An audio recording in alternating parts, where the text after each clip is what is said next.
¿para qué fue hecho el hombre? ¿No es cierto? Recuerden, como dice Aristóteles, nada pasa de potencia a acto, sino por un ser en acto.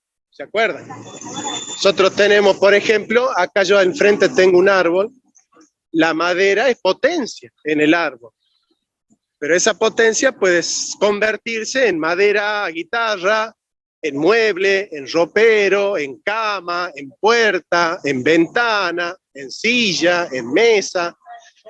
La madera, la materia es potencia con respecto a la forma. Bien, ¿quién le da forma a la materia? El agente, la causa eficiente. La causa eficiente, el agente eficiente, es el que hace pasar la materia de potencia a acto. Por eso Aristóteles dice, nada pasa de potencia a acto, sino por un ser en acto. La filosofía es la única disciplina que se pregunta por sí misma. La filosofía es una búsqueda reflexiva, crítica y racional acerca de los primeros principios de una manera autónoma. ¿Cuál es el sentido del ser? ¿Por qué hay entes y no más bien el puro ser o la nada? ¿Qué es la nada y el ser? ¿Por qué hay cosas? El conocimiento como medio para el conocimiento como fin. La filosofía solo busca saber la verdad en todas las esferas de la verdad. Penetrar a lo profundo, trascender a lo eterno, remontarse a lo metahistórico.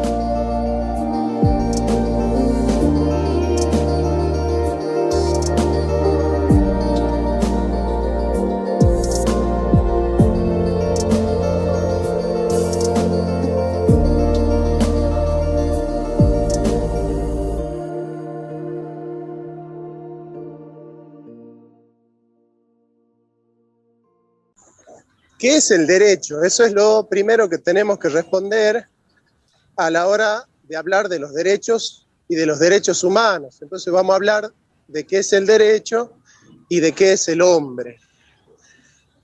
¿Qué es el derecho? El derecho es una institución. En términos formales, el quid de la cuestión es que el derecho es una institución creada por los hombres, ¿sí? Formalmente. ¿Para qué?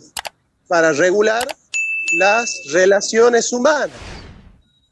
Dice Cossio, Jorge Cossio, con doble Z, bueno, si el ser humano estuviese en una isla, no necesitaría derecho, porque frente a quién tiene derechos el hombre que vive solo en una isla, frente a la palmera, frente a la piedra, frente al leopardo. La verdad que no se tiene derechos frente al leopardo, porque mi derecho implica una obligación de la otra parte. Y eso es propiamente lo que significa la palabra justicia. La relación entre un derecho y otro derecho es una relación de justicia. ¿Qué es la justicia según Ulpiano? Es la eterna y perpetua voluntad de darle a cada uno lo suyo, a reconocerle a cada uno su derecho. Entonces, fíjense ustedes que la justicia más importante de todas es la justicia relacional. Y les voy a lanzar una fórmula para entender el derecho. Si solamente hay derecho cuando hay relaciones humanas, entonces el derecho se dice de muchas maneras, pero siempre según el hombre. El derecho se dice según la propiedad, el derecho se dice según la naturaleza, el derecho se dice según las instituciones, el derecho se dice según la sociedad, pero siempre en relación con el hombre. Es el hombre el analogado principal. es el hombre al cual remiten todas las relaciones del derecho. Entonces, si solamente hay derechos cuando hay hombre, cuando hay ser humano, bueno, entonces nosotros nos tenemos que preguntar ¿para qué fue hecho el derecho?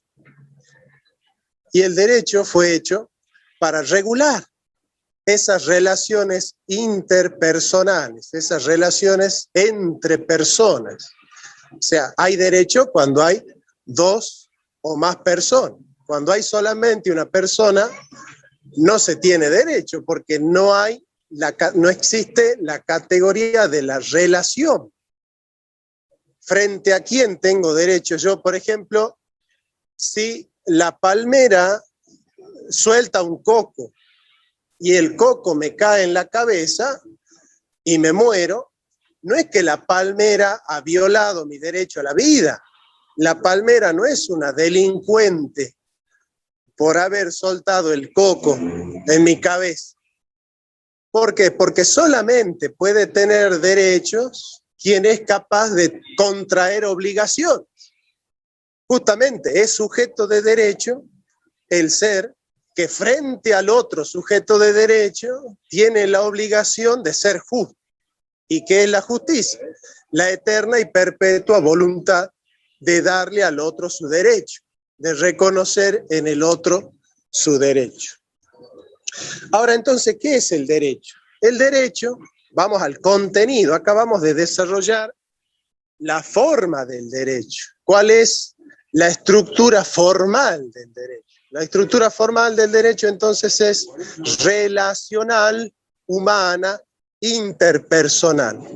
Es relacional porque está basada en siempre la relación al hombre, en perspectiva del hombre. Por eso dije, el derecho se dice de muchas maneras, pero siempre según el hombre. Si ustedes sacan de la ecuación al hombre, pues no, ya no se puede hablar del derecho. Ese es el problema de aquellos que sostienen que los animales, que las plantas tienen derechos en sí mismos. Eso no puede ser cierto porque el único sujeto de derecho es el hombre, es el ser humano. Entonces, ¿qué es el derecho? Lo que el hombre necesita para seguir siendo hombre y serlo de una mejor manera si quiere. Todo aquello que le permita al hombre seguir siendo lo que es. Por ejemplo, y acá vamos al contenido del derecho.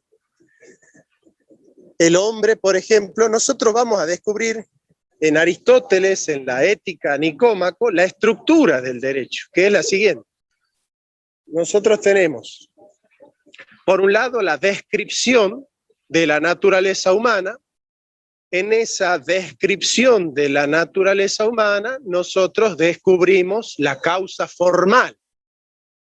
La causa formal responde a la pregunta quid est, ¿de qué estamos hablando? ¿Qué es esta realidad de la que nos estamos preguntando? En este caso el hombre. ¿Qué es el hombre? La causa formal, la forma sustancial que viene dada por la esencia. La esencia es aquello que hace que una cosa sea esa cosa y no otra cosa. Bien, ahora de la descripción de la causa formal surge intrínsecamente de la causa formal la causa final, es decir, la pregunta por el sentido del ser. ¿Para qué fue hecho el hombre? ¿No es cierto? Recuerden, como dice Aristóteles, nada pasa de potencia a acto, sino por un ser en acto. ¿Se acuerdan? Nosotros tenemos, por ejemplo, acá yo enfrente tengo un árbol, la madera es potencia en el árbol, pero esa potencia puede convertirse en madera, guitarra, en mueble, en ropero, en cama, en puerta, en ventana, en silla, en mesa. La madera, la materia es potencia con respecto a la forma. Bien, ¿quién le da forma a la materia? El agente, la causa eficiente. La causa eficiente, el agente eficiente, es el que hace pasar la materia de potencia a acto. Por eso Aristóteles dice, nada pasa de potencia a acto, sino por un ser en acto. Bien, teniendo ya esta aproximación, nosotros nos damos cuenta que la causa eficiente le da a la potencia acto, o sea, le da a la materia forma sustancial, según un sentido, según una teleología, una finalidad. Es decir, el carpintero, cuando le está dando forma a la materia, no le da una forma arbitraria, no le da una forma caprichosa, le da la forma según el sentido, según la funcionalidad que tiene que tener el ente. Entonces, ¿para qué es importante entender en esto? Para entender que la materia no se mueve en su forma por el agente arbitrariamente, caprichosamente, sino que el que lo ha hecho al hombre lo ha hecho con un sentido, lo ha hecho con una finalidad, lo ha hecho para que el hombre se realice de una determinada manera. Entonces nosotros entendemos que la causa final, es decir, la pregunta ¿para qué fue hecho el hombre? Bueno, es el despliegue, es la perfección, es la actualización de la causa formal. ¿No es cierto? Anoten esta frase. El hombre nace con forma, pero no nace formado. Eso lo dice Altarejos. El hombre nace con una forma sustancial.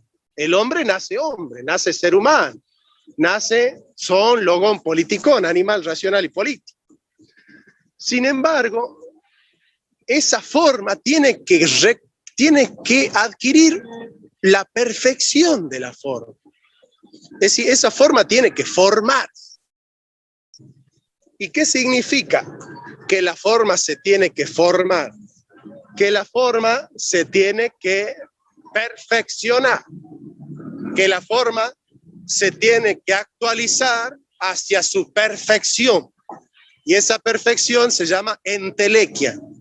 La palabra entelequia significa entelos egein, teniendo en sí mismo el principio de la perfección, de la teleología. Entelequia viene de telos, de finalidad. O sea, el movimiento de la energía, de la gile, el movimiento de la materia en el acto, se da en el sentido de la entelequia, en el sentido de la perfección. Bueno, pero Jonathan, ¿para qué nos desarrolla esto? Para entender que la causa final está adentro de la causa formal. ¿Qué quiere decir esto?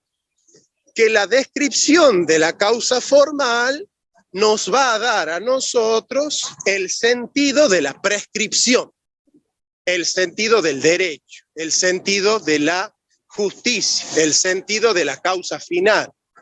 Es decir, cuando nosotros queremos entender para qué está hecha la mesa, y bueno, tenemos que entender qué es la mesa. Y para entender qué es una mesa, tenemos que entender para qué fue hecha la mesa. Se retroalimentan causa formal y causa material. Entonces, ¿de dónde va a sacar el contenido el derecho? El contenido, es decir, ¿qué es lo que es derecho? ¿Qué cosas son derechos del hombre? No es algo arbitrario, no es algo que dos personas se juntan en una asamblea y dicen, bueno, este es el derecho. No, no, no. El criterio, el contenido del derecho surge de la descripción de la naturaleza. Es porque el hombre tiene naturaleza, tiene causa formal, que se puede hablar de derecho, de derecho. Entonces, ¿cuál es el contenido? Vamos a hacer una descripción del hombre. El hombre es un ser viviente, ¿cierto? Si el hombre es un ser viviente, para que él pueda seguir siendo lo que es y serlo de una mejor manera, si quiere, es necesario que se le respete el derecho a la vida. Porque si el hombre es un ser viviente y no tiene derecho a la vida, entonces el hombre no puede seguir siendo lo que es y no puede proyectar una vida plena porque no tiene garantizada su esencia. La esencia del hombre es el viviente y si el hombre no tiene derecho a la vida, pues bueno, el hombre no puede ser hombre. porque no se puede pensar al hombre como un ser no viviente. El hombre es un ser viviente.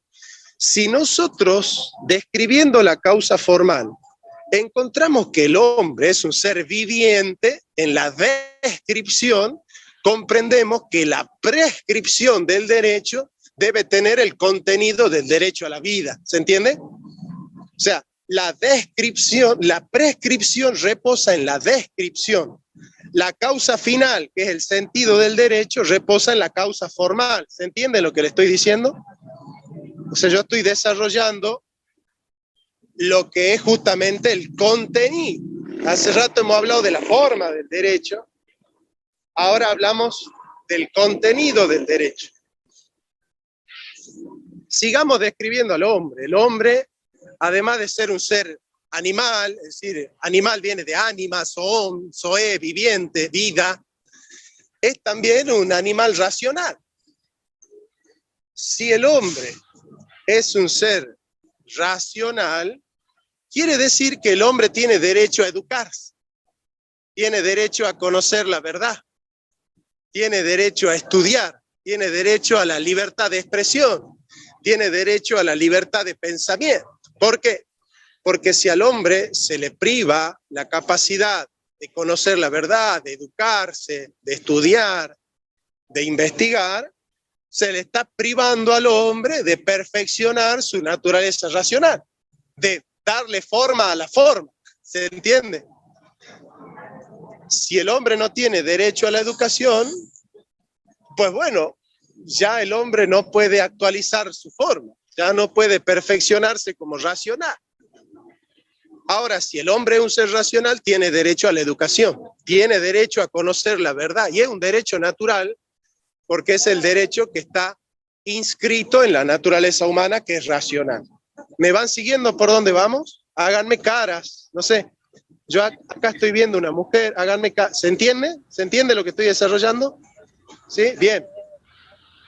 Entonces, si el hombre es un ser viviente, tiene derecho a la vida. O sea, la prescripción reposa en la descripción. El lenguaje de la ética es un lenguaje prescriptivo. A la ética le interesa conocer cómo son las cosas para prescribir cómo deben ser las cosas. ¿Se entiende? O sea, hay un deber en el derecho también. O sea, el lenguaje prescriptivo reposa en el lenguaje descriptivo. La ética es la ciencia del deber ser, de lo que las cosas deben ser. Por eso Aristóteles, siguiendo a Píndaro, un poeta, Aristóteles dice, el hombre debe ser lo que es. Fíjense, la frase resume todo lo que estamos enseñando.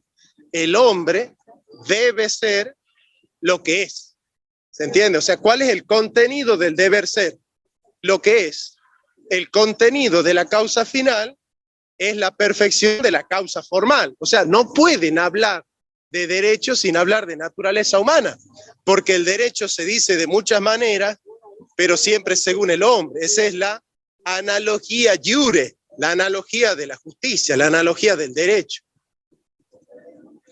Sigamos describiendo la naturaleza humana. El hombre es viviente, tiene derecho a la vida. El hombre es racional, tiene derecho a la educación. El hombre es un ser político. Por lo tanto, tiene derecho a tener familia. Tiene derecho a organizarse socialmente, a tener amigos. Es un derecho natural del hombre establecer relaciones sociales. No puede una dictadura prohibirle al hombre tener amigos. No puede una dictadura prohibirle al hombre relacionarse con otros, a los trabajadores organizarse sindicalmente, articular una lucha social. ¿Por qué?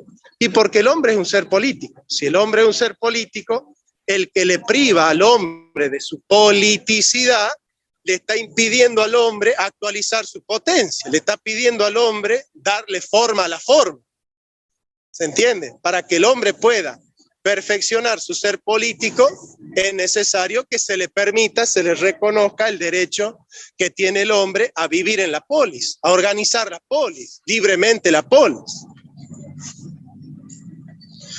Entonces, fíjense ustedes cómo La pregunta para entender qué es y qué no es un derecho del hombre responde siempre a la pregunta ¿qué es el hombre?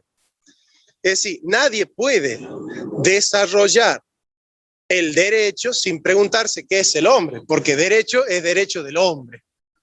Las plantas no tienen derechos, los animales no tienen derechos, el hombre tiene derechos. ¿Por qué? Porque el hombre es el único capaz de contraer obligaciones frente al otro hombre. Yo acá veo, por ejemplo, ahí veo un sacerdote y ahí veo un muchacho de remera a rayas, o sea, a los costados, ahí en la punta de la mesa. Bueno, sacerdote tiene derecho frente al alumno y el alumno cuando le reconoce derecho al sacerdote está siendo justo. O sea, la justicia es lo que yo le doy al sacerdote y derecho es lo que el sacerdote me da a mí. Cuando el sacerdote me reconoce a mí mi derecho, él es justo. Cuando yo le reconozco al sacerdote su derecho, yo soy justo. Yo soy justo cuando le doy al otro su derecho. Y el otro es justo cuando me da a mí mi derecho. Entonces, fíjense cómo la justicia tiene que ver con la relación entre la obligación del sacerdote a ser justo y mi derecho a ser respetado. La justicia tiene que ver con la relación de dos derechos. Por eso no puede haber justicia cuando no hay hombre, cuando no hay dos o más hombres, porque la justicia tiene que ver con la relación entre los derechos. Entonces ya tenemos dos cosas. La causa formal del derecho es que el derecho es derecho para el hombre, es derecho para el hombre en relación con el otro hombre, porque es una institución el derecho que regula la...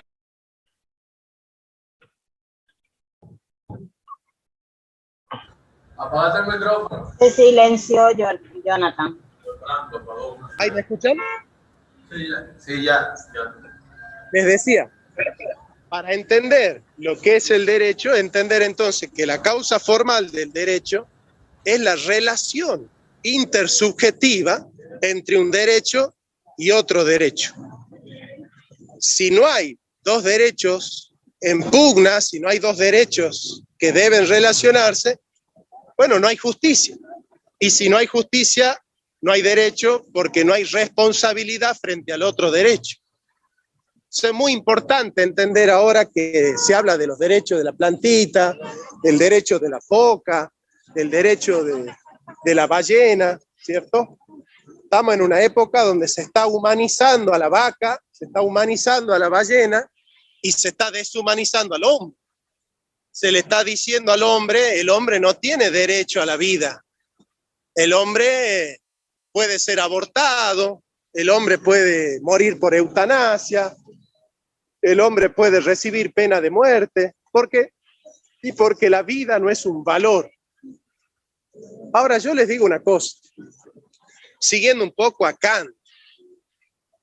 El hombre puede tener valor cuando el valor es intrínseco, cuando el valor de la vida es intrínseco al hombre, cuando surge de la concepción misma de lo que es el hombre, o el hombre puede tener precio. ¿Cuándo el hombre tiene precio? Cuando no tiene valor. ¿Y cuándo el hombre tiene valor? Cuando no tiene precio. Por ejemplo, Kant dice, las cosas tienen precio. ¿Por qué las cosas tienen precio? Ahí tienen una hermosa mesa. Esa mesa no tiene valor. Esa mesa tiene precio. ¿Por qué? Y porque esa mesa es un medio para el hombre. Yo puedo ponerle precio a la mesa según para qué la necesito a la mesa, cómo la puedo usar a la mesa, cuánto satisface mi necesidad a la mesa. La mesa es una cosa, las cosas son un medio para el hombre. Por lo tanto, tienen precio. Ahora el hombre no es un medio. El hombre no puede ser instrumentalizado. El valor del hombre está en ser un fin en sí mismo y no un medio. ¿Qué valor tiene? A ver, denme el nombre del hombre que está ahí de blanco. Ahí hay un hombre en el medio que está de blanco. Brian. ¿Brian? Sí. Bueno, Brian. ¿Qué valor tiene Brian? ¿Es que Brian es útil para el sacerdote? Que sacerdote dice a Brian, vos sos muy útil, yo te quiero, te valoro porque vos sos muy útil al seminario, vos ayudas mucho al seminario, me sos muy útil. Y el valor del hombre no es ser útil, el valor del hombre no es ser un instrumento, el valor del hombre es ser hombre. Sí, sacerdote tiene que valorar a Brian por lo que es Brian, no por lo que hace Brian. El hombre tiene valor por lo que es, no por lo que hace. ¿Por qué? Porque el hombre es ontológicamente superior a la planta, superior a la piedra, superior al animal. Y espiritualmente porque fuimos creados a imagen y semejanza de Dios. Nosotros tenemos valor intrínseco. Entonces, si el hombre tiene valor intrínseco, no tiene precio. No puede ser vendido al mejor postor, no tiene precio el que tiene valor. Y si el hombre no tiene valor intrínseco, entonces tiene precio. O se tiene precio y se es un medio, o se tiene valor y se es un fin en sí mismo. El hombre es un fin en sí mismo. El hombre no está hecho para servir. El hombre no está hecho para ser un útil. El hombre sirve por voluntad propia. Pero el valor del hombre no es servir. Piensen en Marta y en María. ¿Quién tenía más valor? ¿María, que se sentó a hablar con Jesús, o Marta, que se puso a servir? ¿Quién tuvo más valor? Tuvo más valor María, que se sentó a contemplar. La vida contemplativa tiene más valor porque el hombre nació para contemplar a Dios. Es cierto que tenemos que servir, pero el objetivo del servicio es la contemplación y no al revés. El servicio tiene como objetivo la contemplación. Es superior la contemplación al servicio porque es en función de la contemplación que nosotros servimos, ¿entiende? ¿Para qué ustedes viven en santidad?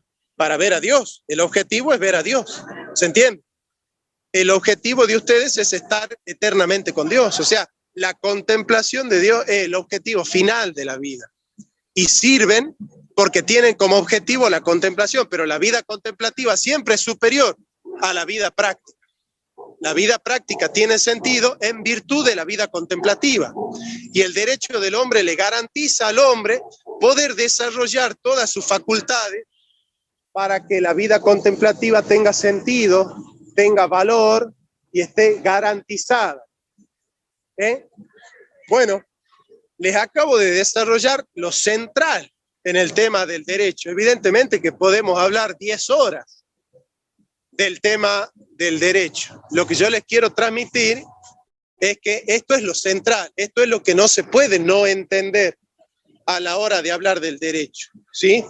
Yo los escucho muy deficientemente porque estoy en el centro, yo estoy haciendo unos trámites, realmente he perdido a mi secretaria porque está enferma y no he podido ayer racionalizar el evento de hoy, pero para cumplir con ustedes yo estoy en pleno centro de la Argentina haciendo unos trámites, ¿sí? Así que por eso estoy muy curioso, tengo que tener esto porque si no la policía me pueden multar, Así que si tienen alguna pregunta, vamos a tratar de ver a ver si yo la puedo escuchar a la pregunta, o me la pueden escribir por Zoom. Acá hay una posibilidad de escribir mensajes, me escriben una pregunta si no se me ha entendido. A ver, háganme señas, ¿han entendido el desarrollo? Sí. Y por ejemplo, ¿me escuchas? Sí, a ver.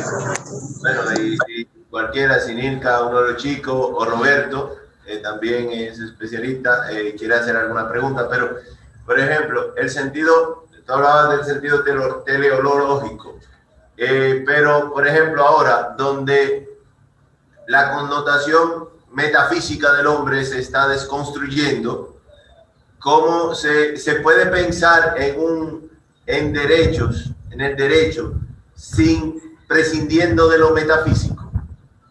Imposible, imposible. Cuando se está en épocas de la posverdad, desaparece el hombre. Michel Foucault escribió un libro que se llama Las palabras y las cosas, y ahí dice: el hombre ha muerto. Bueno, si el derecho se dice de muchas maneras, pero siempre según el hombre, y ya no hay hombre, ya no hay derecho. Eso es lo que desarrolla en un debate Jürgen Habermas versus Joseph Ratzinger, Papa Benedicto XVI posteriormente. Habermas le dice a Ratzinger: a nosotros los socialdemócratas nos interesa rescatar la moral cristiana, pero no nos interesa la religión cristiana. Nosotros no estamos interesados en defender, en conservar, en valorar, en promover, en predicar la religión cristiana. Pero sí nos parece importante rescatar, promover la moral cristiana, que es una moral que vincula las relaciones sociales con fuerza.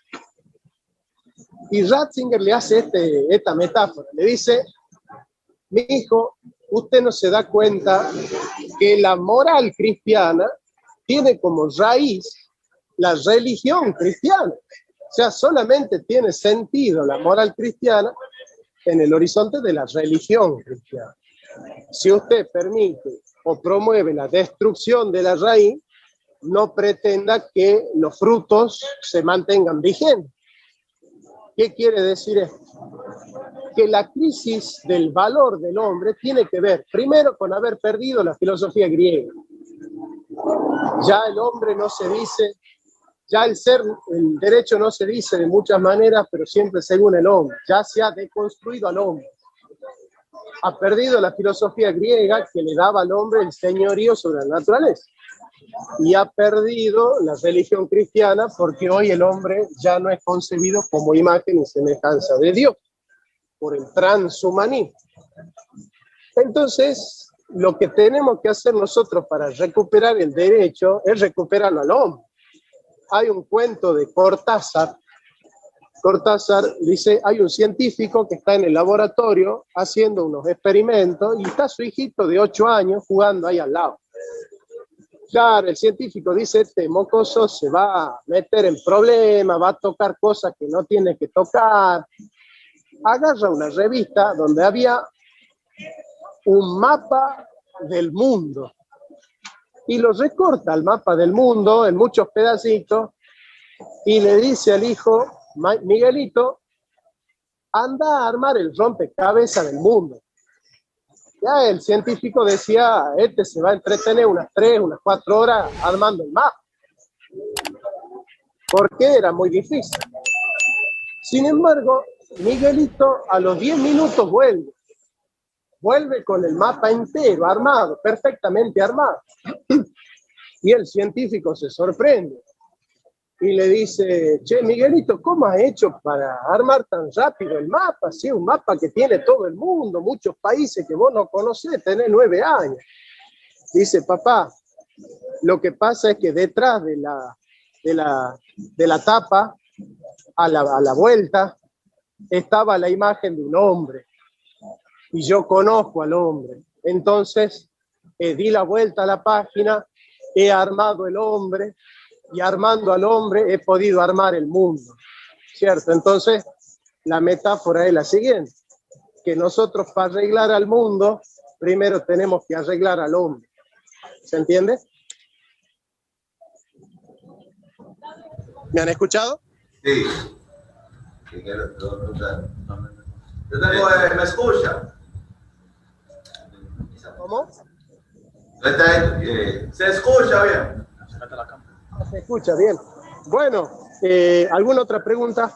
Bueno, yo tengo una pregunta. Tú hablabas en un momento sobre, claro, sí, una frase que me gustó que dijiste de Aristóteles, como el hombre es lo que debe ser. Entonces, si el hombre se define en su causa formal, y tú hablaste ya de un proceso de deshumanización que ha tenido el hombre, mi pregunta es, ¿cuál es el punto en la historia de la filosofía o en la historia de la humanidad más importante que ha marcado un antes y un después en este proceso de deshumanización que tú has mencionado, ya sea esta deshumanización en la filosofía o esta transhumanización en la metafísica, como tú mencionabas ahora, respondiendo? Bueno, el momento culminante comienza con Guillermo de Ockham, el nominalismo, donde dice que los universales, aquellas realidades que trascienden a los predicamentos accidentales, sino que son predicamentos que vinculan a toda una especie, no están dados en la naturaleza, sino que los pone la mente. Son una construcción de la mente y se fijan en el lenguaje. Digamos, ese es el primer gran golpe al realismo, que es el que se monta el derecho occidental. Y después el voluntarismo de Scott, cuando Scott dice, en realidad las cosas no son queridas porque son buenas de manera natural, sino que las cosas son buenas porque son queridas. Si las cosas, el fundamento de que las cosas sean buenas es la voluntad del hombre, dice Scott. Y ahí viene el voluntarismo. Bueno, yo creo que Scott y Ockham son los padres de todo este problema. Hace que ustedes tienen que estudiar profundamente a Scott con el giro a la inmanencia en la voluntad y a Ockham con el giro a la inmanencia en la inteligencia. Entonces ahí se pierde la inteligencia como búsqueda de la verdad, se pierde la voluntad como búsqueda del bien natural. Y todo esto se va a consagrar en la Ilustración. Es propiamente en la Ilustración donde vamos a tener todos estos problemas.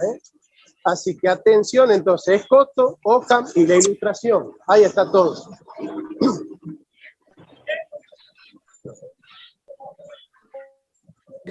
Sí, hay otra pregunta. Sí, ¿Ya lo han escuchado? profesor, Sí. ¿me escucha? Sí, a ver. Sí. Cuando usted hablaba del derecho, del contenido del derecho, que hablaba de la racionalidad, porque el hombre es un animal racional, y que esta racionalidad, para que el hombre se realice, está la libertad de expresión y algunas características de él. Y estas personas que en el mundo de hoy, por ejemplo, un hombre que se autopercibe como una mujer, porque tú decías que el derecho viene por lo que el hombre es. Entonces, hay derechos que no se relacionan con la verdad objetiva. Un hombre que se autoperciba como una mujer, eso no puede ser un derecho porque no es verdad, no es lo que es. Entonces, en ese sentido. Sí, te escucho. ¿Y qué piensas de eso? De cuando no se conjuga la verdad objetiva, sino que parte de la subjetividad. No, y que ahora bueno, se exige como un derecho eso. Pasa que cuando hablamos de los derechos de cuarta generación, de los derechos subjetivos, de tercera generación, se está rompiendo el derecho, porque si derecho es subjetivo, si yo tengo derecho a lo que a mí se me canta, si yo tengo derecho a lo que a mí se me ocurre, ya no existe el contenido objetivo y hay que entender que el derecho es una relación intersubjetiva que tiene horizonte objetivo. Es decir, el derecho objetivo significa que todo ser humano racional puede razonabilizarlo al derecho y entender por qué es así. Ahora, si la fuente del derecho es lo subjetivo, se rompe porque yo en algún momento puedo creer que tengo derecho a matar 6 millones de judíos, por ejemplo. ¿Y quién me va a decir que no si esa es mi subjetividad? Si solamente el contenido del derecho nos pone la subjetividad, y bueno, puede haber subjetividad para cualquier cosa, y se rompe la sociedad cuando se plantea que la fuente del derecho es la subjetividad. Porque ahí está, entonces, claro, puede ser permitido cualquier cosa. Ese es el gran problema que tiene el positivismo, que no tiene a la naturaleza humana como horizonte de comprensión del derecho. Entonces, ¿qué es derecho? Y todo lo que está escrito en las leyes. Bueno, pero se puede escribir cualquier cosa en las leyes. Existe la capacidad de que una ley sea injusta. ¿Por qué? Y porque una ley escrita puede estar en contra de lo que es el hombre por naturaleza. Claramente la ideología de género está sosteniendo que la fuente del derecho es subjetiva. Bueno, no existe el derecho. Si hay subjetividad ya no hay derecho porque no hay obligación. ¿Qué obligación tengo yo frente al otro si la subjetividad del otro es la subjetividad del otro? Lo que nos vincula a dos subjetividades es la objetividad. Es porque hay objetividad que dos relaciones subjetivas pueden relacionarse. Es decir, si no existiera el amor fuera de la subjetividad, nadie entendería a otro cuando le dice te amo. Si no existiera la belleza como objetiva, dos subjetividades no se entenderían si se dicen sos bello. ¿Qué significa ser bello Si la construcción de la belleza es puramente subjetiva, no existiría el diálogo, no podría existir la comunicación, aquello que tenemos en común. Y si no existe la comunicación, ni el lenguaje, ni la objetividad, entonces ya no existe la sociedad. Prima el individualismo, que eso es lo que están haciendo ahora justamente. Roberto tiene una pregunta. A ver. Sí. Bueno, primero, buenos días, Jonathan, un placer. Al igual que tú, pues este taller me encuentra camino al centro, pero en mi caso para una audiencia. Y me he conectado un poquito tarde, pero sí he podido alcanzar básicamente los planteamientos más importantes que has tratado. Bueno, uno de los problemas esenciales del relativismo de la persona viene justamente por el positivismo voluntarista.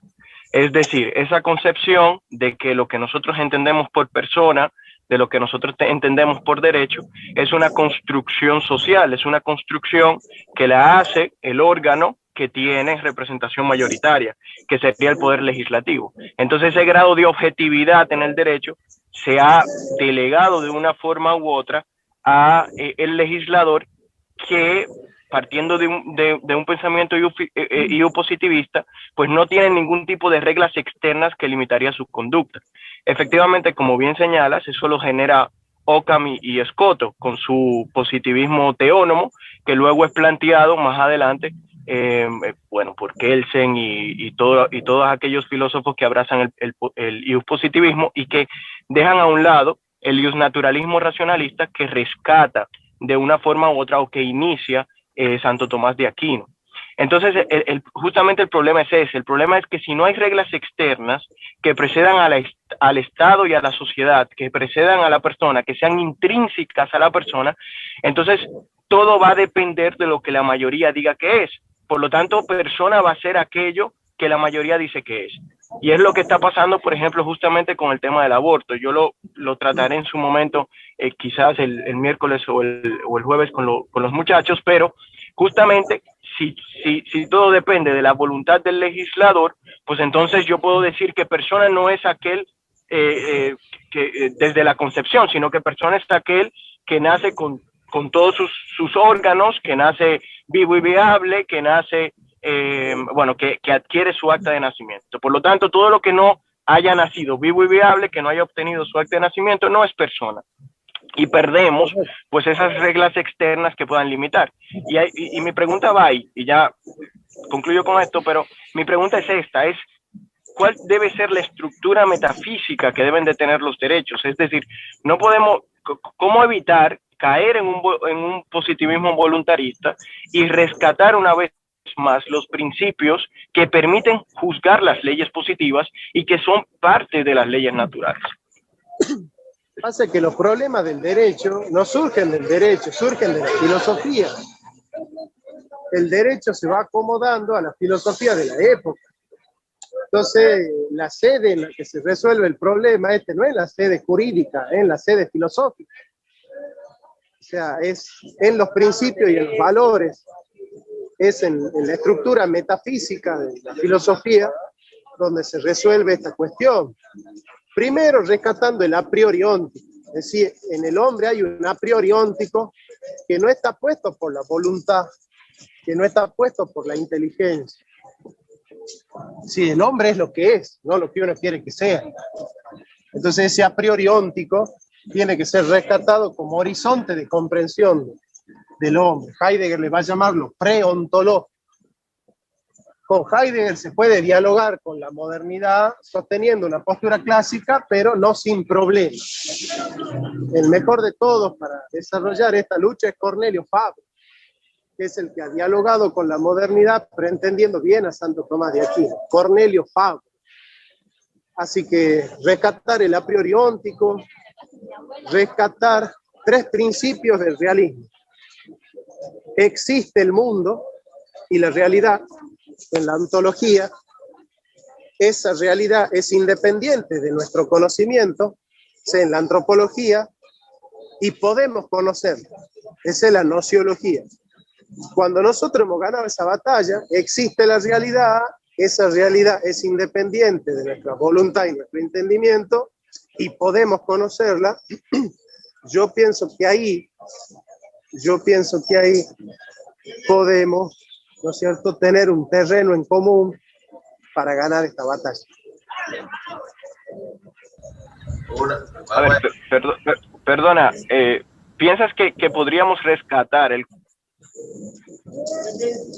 contenido de esos principios, tomando en cuenta la naturaleza humana, que es de hecho lo que hace Santo Tomás de Aquino? Porque, a ver, los principios en el derecho están, esos principios que le dan sustento, en principio la estructura metafísica de estos principios es ius filosófico, no es una construcción completamente jurídica, pero lo que ha ocurrido es que el contenido esencial de estos principios básicamente a merced o de los jueces o ha quedado a merced del legislador. Entonces, ¿cómo podemos descubrir esa estructura? ¿Podríamos hacerlo a través de la naturaleza humana, como lo hace Santo Tomás, con el principio de autoconservación de la vida, de la lucha por la conservación de la vida? ¿O qué piensas? O sea, ahí es pues donde quería llevar. Yo pienso que la respuesta está dada en mi ponencia, porque efectivamente la estructura formal del derecho es que la prescripción reposa en la descripción de la naturaleza humana. Claramente, sí. Eso, yo creo que la estructura de la ponencia ya incluyó la respuesta a tu pregunta, porque no se puede hablar de la causa final sin hablar de la causa formal. Y la causa formal es la descripción de la naturaleza humana. De ahí viene el contenido de la prescripción en el derecho y en la ética. Es decir, los deberes, las obligaciones y los derechos tienen contenido objetivo, puesto que reposan en el a priori onti, que es la descripción de la naturaleza humana. Alguien que sí, tenés razón, es la naturaleza humana, sí. Profesor, sí, tenemos claro. una pregunta. ¿Te iba a decir algo? No, ya, o sea, estoy totalmente de acuerdo, y es lo que nos podría llevar, por ejemplo, llevó de hecho a Radbruch, que es un teórico neocantiano, y a otros como De Bello y otros, a afirmar que, pues básicamente, que una ley que es injusta no es ley. ¿Y cómo se valora esa justicia? Pues básicamente con las reglas externas que preceden al Estado y al derecho. Y esas reglas externas están compuestas justamente por los principios que son intrínsecos a la persona, que era básicamente lo que señalabas en tu exponencia. Claro. Bueno, ¿alguien más tiene deseo de hacer la última pregunta? La última pregunta, tiene una y otro de los chicos acá. A ver. Bueno, en mi pregunta hacías dos planteamientos. Uno es el que hay que garantizar el que el individuo tenga la polis, y el otro tema, el de darle forma para perfeccionarse. Entonces, visto desde esos dos planteamientos que hacías, como toda esta visión que hay ahora a nivel de todos estos, por ejemplo, para el tema del aborto, el tema de las identidades diversas y todo eso, visto desde la subjetividad, cómo entender que eso no es un avance y que no es una garantía a esa estructura dentro del sujeto, de la subjetividad en la organización social, o cómo verdaderamente esto va en contra de la naturaleza humana. Bueno, una cosa es el movimiento kinestético, la kinesis es movimiento local, moverse de un lado al otro. Eso no es derecho. Es decir, el progreso no es moverse de un lado al otro, pasar de una cosa a la otra, pasar de una cosa a la otra. El movimiento que perfecciona es la entelequia, y la entelequia es el movimiento de actualización en el sentido de la naturaleza para perfeccionar. Esa es la entelequia. Entonces, digamos, no todo cambio es progreso. El cambio es progreso cuando se lleva a la naturaleza a una perfección, a una instancia superior, porque el hombre participa de la creación de Dios. O sea, Dios crea a través del hombre cuando el hombre embellece lo que ha dado Dios, cuando el hombre hace de lo que ha creado Dios un mundo más bello, un mundo más limpio, un mundo más justo, más ordenado. el hombre participa de la creación de Dios.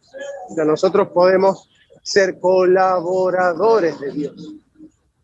Entonces, claro, no todo cambio es progreso. El cambio es progreso cuando se hace en el sentido de la naturaleza. Así. El progreso no es kinesis, el progreso es entelequia. Son dos tipos de movimiento, pero la kinesis es un movimiento indiscriminado. En cambio, la entelequia es un movimiento determinado por la naturaleza. ¿Se entendió? Perfecto. Una última pregunta, profesor. Le sabemos que usted está en la calle. A ver. Frente al materialismo, ¿cuál sería la primera causa de que se pierda en la sociedad tanto el valor a lo que son los derechos humanos como... Bueno, esa pregunta es fácil porque el materialismo niega la ontologicidad de la causa formal y propiamente la fuente del derecho es la causa formal, como venimos diciendo nosotros. O sea, la causa final responde a la causa formal. El materialismo dice que la causa formal es un resultado de la subjetividad del hombre en su relación con la materia. Bueno, en ese sentido Marx sigue siendo hegeliano porque es idealista. Le da al hombre la construcción del derecho, le da al hombre lo que sería la fundamentación del derecho. La fundamentación material del derecho, el contenido. Así que en ese sentido el marxismo también es trascendental, es kantiano, es idealista. Pero me lo pudo tomar a ver qué pudo. Y sí, el problema es no hablar de causa formal. Ustedes tienen que hablar de causa formal, de forma sustancial. Profesor, muchísimas, no le vamos a seguir porque sabemos que está en la calle y así, ¿verdad? Es incómodo. Pero nos gustaría que pudiéramos sacar otro momento, en otra, para, si puede también un poco ya entrar en el asunto del lenguaje, que estamos viendo como todo lo que está afectando desde diferentes perspectivas, y usted habló en uno de sus videos sobre el lenguaje, entonces ver el lenguaje de frente al postmodernismo, si es posible, en otro momento. Pero con todo gusto. Yo les pido disculpas por la desprolijidad, pero bueno, a fin de cuentas hemos podido desarrollar la temática y eso es lo importante, eso me relaja saber que he podido cumplir con ese compromiso, pero de todas maneras les pido disculpas y me comprometo a que tengamos otro encuentro. Así que muchas gracias por haber estado, por haber participado y estamos en diálogo. Gracias. Y después le vamos a invitar a Roberto también, que está haciendo especialidad en derechos humanos. Entonces, a ver si desarrolla una discusión. Ahora sí, ahí me puedo despedir. Chao. Bueno.